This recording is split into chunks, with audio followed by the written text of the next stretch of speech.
మరి ఇప్పుడు hair transplant అంటే హెయిర్ ట్రాన్స్ప్లాంట్ ఈజ్ లైక్ మనం వెనకాల ఉన్న హెయిర్స్ ని తీసుకొచ్చి ముందు పెట్టేయటం, యాజ్ సింపుల్ యాజ్ దట్. నాటులాగా వెనకాల ఉన్న హెయిర్ ని ఒక దాన్ని తీసుకొచ్చి ముందు పెట్టేస్తాం. అండ్ మనకి this is a permanent solution. ఒకసారి ట్రాన్స్ప్లాంట్ చేసిన హెయిర్ ఇంకా పోదు అసలు. ఎందుకంటే మనకి బ్యాక్ ఉండే హెయిర్ చాలా స్ట్రాంగ్ హార్మోన్ ఇన్సెన్సిటివ్ అనమాట. It's not and hormone dependent. ఈ ఫ్రంట్ హెయిర్ అంతా మన బాడీలో ఉన్న టెస్టోస్టెరాన్ లెవెల్స్ ని బట్టి ఊడిపోతూ వస్తూ ఉంటుంది. ఓకే.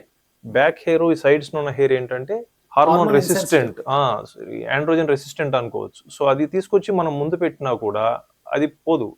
కానీ మనకి హెయిర్ ట్రాన్స్ప్లాంట్ తర్వాత కూడా if you are not maintaining it well with this nutritional supplements or other things, మన ఆన్ గోయింగ్ హెయిర్ లాస్ ఉంటుంది కదా, రెగ్యులర్ హెయిర్ లాస్ అయిపోతూ ఉంటాయి. Okay okay.